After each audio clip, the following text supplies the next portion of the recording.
Vous écoutez le balado Aide communautaire Maria Chapdelaine. Et on va y aller cette semaine avec la base. Parce que oui, il y a des organismes sur notre territoire, mais il y a quand même quelqu'un qui chapeaute un peu tout ça, qui rassemble tous ces gens-là, c'est la Corporation de développement communautaire Maria Chapdelaine. Et pour en parler, j'ai avec moi Joanie Maltais-Dumais. Bonjour. Allô. Alors, communément appelée la CDC Maria Chapdelaine, qu'est-ce que ça mange en hiver, cette affaire-là? C'est quoi une CDC? Mais en fait, c'est une très bonne question parce que c'est à la fois large et pointu, donc on peut s'y perdre facilement. Mais ce qu'il faut retenir, c'est que la CDC, c'est vraiment un regroupement d'organismes communautaires. Donc, il y en a partout des CDC, puis c'est toujours un peu la même mission. Donc, nous, on est situé à Dolbeau-Mistassini, puis on travaille vraiment pour nos membres, qui sont des organismes communautaires de notre secteur, donc dans Maria Chapdelaine. Okay. Fait qu'on est vraiment là pour les représenter, pour les guider, pour vraiment travailler en collaboration. On va en parler tantôt, c'est sûr, là. Puis, c'est vraiment aussi, nos membres, ils viennent vraiment de différents milieux. On parle de santé mentale, d'employabilité, bénévolat, aide alimentaire. Donc, c'est aussi large et varié leur mission à eux. OK. Fait que, dans le fond, si je comprends bien, c'est d'essayer de prendre les organismes du territoire, on se rassemble ensemble pour essayer de s'échanger, de se soutenir, de travailler ensemble. On agit comme un effet levier en mettant en œuvre des actions aussi plus globales qui sont tournées vers des préoccupations puis des enjeux locaux que vivent soit la population ou les organismes. Fait qu'on travaille avec différents acteurs du milieu, différents vraiment organismes. Puis, on peut dire, en gros, là, qu'on ressemble un peu à une chambre de commerce, mais pour organismes communautaires. Fait qu'on aide ceux qui aident, finalement. OK. Puis, on a des actions aussi, là, principales. Je sais pas si je t'en parle. Mais bien sûr, je veux savoir. En fait, parce que, tu sais, justement, comme je disais, c'est vraiment... C'est large et pointu, fait qu'on s'est dit, comment on peut vraiment expliquer ça aux gens pour que ça soit plus facile à comprendre? Fait qu'on peut le regrouper là, sur 3 axes. On a l'axe de soutenir, de soutien. Fait qu'on accompagne nos membres dans vraiment une diversité de contextes, là. Par exemple, ça peut prendre la forme de mise en contact, de recherche d'informations, d'aider à l'animation, puis à la planification de rencontres. On offre aussi le prêt d'équipement. Dans le fond, pour des événements, puis le bureau. Donc, on peut penser, par exemple, à un gros haut-parleur, une toile, un projecteur. Donc, tu sais, c'est des éléments qui peuvent sembler, des fois, peut-être banals, mais pour un organisme communautaire qui va utiliser une fois dans l'année un équipement, ben, tu sais, c'est vraiment très, très pertinent pour eux autres. Ils ont un événement quelconque, ils veulent faire un événement au bureau, ben, c'est sûr que tu n'iras pas nécessairement acheter ton gros haut-parleur puis ton projecteur qui vont coûter une fortune puis que tu vas utiliser une fois. Exactement. Puis, on a aussi on organise en fait des formations sur des besoins actuels pour améliorer vraiment les compétences en gestion, en gouvernance ou en intervention. Donc, présentement, on offre une formation en marketing RH, vraiment à faible coût, parce qu'on sait que c'est un besoin, là, tu sais, présentement, le manque de main-d'œuvre. Donc, on prend en charge toute l'organisation de ça. On fait des demandes de subventions pour que ça soit vraiment accessible à tout le monde. Je vais te donner des exemples là, à l'infini pour le soutien. Oui, mais tu sais, je trouve qu'on comprend bien. Puis et on dirait que maintenant que tu en parles, tu sais, je comprends mieux un peu. Par exemple, j'ai un organisme, mais ça veut pas dire que les RH, c'est ma force. Ça veut pas dire que les finances, c'est ma force. Donc là, en allant vous voir, avec la force du groupe, ben là, j'ai peut-être des contacts, j'ai peut-être des formations, j'ai peut-être... vous me mettez en lien avec des gens qui vont m'aider dans mes compétences. Là. Oui, tout à fait. Puis justement, comme mon autre point, mon autre axe, c'est vraiment le travailler ensemble. En fait, travailler ensemble, ça signifie vraiment de collaborer avec d'autres personnes pour atteindre un objectif commun. Donc, par rapport à ça, c'est justement tout le réseautage que les organismes viennent chercher, par exemple, dans les rencontres de membres, dans des activités vraiment de comité plus social, on va dire. Ben ça aide. Tu sais, c'est subtil, hein, tout ça, mais mettons, François, tu sais, nous, on se connaît un peu. J'ai une idée de projet, ben c'est plus facile de t'en parler, t'envoyer un petit message si je t'ai vu dans une rencontre. Tu sais, il y a comme un contact qui s'établit là, qui facilite vraiment toute la collaboration. Puis des fois, on le sait pas, tu sais, mais c'est vraiment aidant. Puis tout le monde aussi, ben en travaillant ensemble, il y a tout un enjeu de Tout le monde est dans son coin, on va dire. Fait que là, quand on se rassemble, on a comme une vision globale de tous les enjeux, de tout ce qui se passe sur le terrain dans chaque organisme. Donc ça les aide vraiment aussi. Et tout le faire connaître, en fait. Vraiment faire circuler l'information à l'intérieur du milieu communautaire, dans la population, auprès de d'autres membres, de d'autres partenaires, en fait.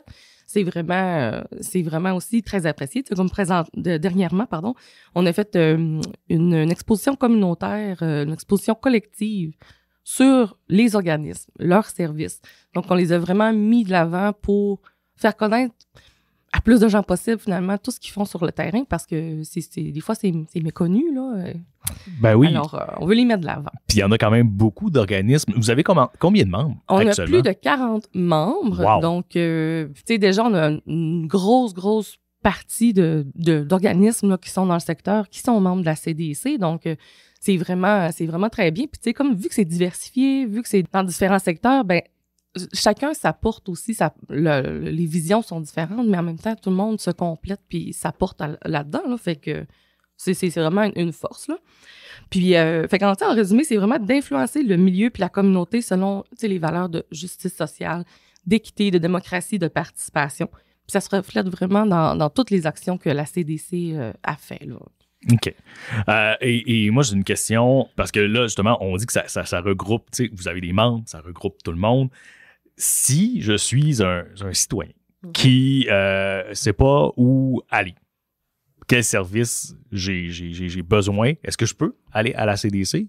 Bien, en fait, on a sur notre site Internet de la CDC Maria-Chapdelaine, on a vraiment comme une liste de nos membres. Fait que dans toute cette liste-là, tu peux, mettons, cliquer sur la télé du Haut-du-Lac, qui est membre de la CDC d'ailleurs.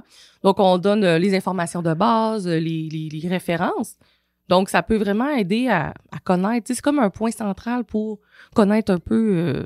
C'est comme une porte d'entrée aussi là, pour ces organismes-là. Parce qu'effectivement, si tu ne sais pas que ça existe, c'est dur de le chercher puis de le trouver. Ben oui, puis tu as mentionné le chiffre de 40 membres tantôt. J'étais même pas au courant qu'il y avait 40 organismes membres de la CDC. Ça veut dire que ça, c'est tous des gens qui desservent des services à la population, qui aident la population. Donc, je trouve ça quand même intéressant qu'il y ait un lieu où on peut savoir où sont ces organismes-là. C'est quoi les avantages, justement, des membres? On en a parlé un peu, mais c'est quoi nécessairement les avantages? Bien, vu que nous, à la CDC, on est comme neutre. T'sais, on a une forme de neutralité. On est général, on est global.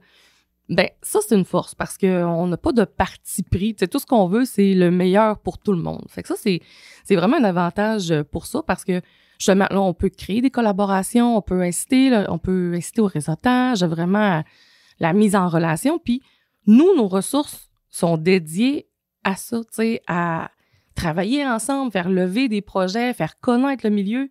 Donc, tous les organismes qui n'ont pas qu'ils le font pas, mais je veux dire, ça l'enlève toute cette partie-là. Fait qu'eux peuvent se concentrer aussi sur leur tâche, sur leur mission. Donc, il y a comme tout un aspect de neutralité puis de vision globale. T'sais, comme je disais tantôt, chaque, organisme vit des enjeux. Ben nous, à la CDC, vu qu'on a le contact avec plusieurs organismes, on a comme une vue d'ensemble qui permet vraiment de faire ressortir des enjeux qui sont vécus par eux, mais par la population aussi. Donc, ça c'est vraiment aidant. Puis, tu sais, tous nos services, à 99,9% du temps, sont gratuits. Fait que, tu sais, une ressource qui peut t'aider, exemple, pour l'animation d'une rencontre spécifique d'équipe, ben, tu sais, mettons, elle passe 10 heures là-dessus, mais tu sais, toi, tu le fais pas, ces 10 heures-là. J'ai une de mes collègues aussi qui est agente de développement, mais tu sais, elle travaille présentement avec le Centre Plainvie Normandin sur un projet en fait, ça va être vraiment de développer des locaux dans le sol du Centre Plainvie. Okay. Tout va être rénové, tout va être mis en bureau aussi, tout va être... il va y avoir une grosse salle de conférence. Donc, vraiment, pour que les organismes puissent offrir dans le milieu, donc à Normandin, des services divers. Donc, par exemple, tu es une personne à Saint-Thomas, puis que je sais pas, c'est difficile pour toi le transport, ben là, c'est plus facile Saint-Thomas-Normandin que Saint-Thomas-Dolbeau. Ouais. Donc, les organismes vont être appelés à se déplacer dans le milieu plus près des gens.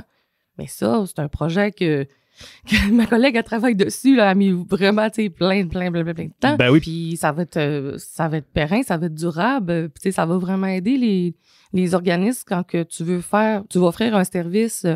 Donc, puis tu sais, comme notre salle canopée dans les bureaux de la CDC, Maria-Chapdelaine est louée, là, tellement, là, à chaque semaine.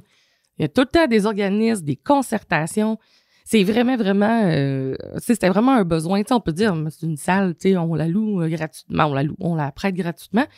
Ouais, mais si t'en as pas de place pour te rencontrer, comment tu fais pour collaborer? Ouais. C'est tous des coûts qu'ils n'ont pas assumés non plus. Tu sais, si t'as pas à louer une salle, ben, tu sais, c'est ça. C'est chaque petit dollar qui fait aussi un impact, une différence, là. Fait que, il y a tout vraiment ce côté-là d'avantage pour les membres de travailler ensemble. Puis, tu sais, ça se reflète aussi dans la population après. Tu sais, on disait, ben là, nous, oui, il y a la liste de membres, mais quand tous nos organismes ont plus de temps, vont bien, ben, ils sont en mesure d'offrir les services à la population. Donc, c'est sûr, ça a un réel impact. Mm-hmm. Donc, merci à la CDC, Maria-Chapdelaine, d'exister. Je pense que ça fait un bon tour et ça permet de savoir finalement qu'est-ce que ça mange en hiver, une CDC. Joanie, merci beaucoup d'être passée en studio. Ben, ça fait plaisir.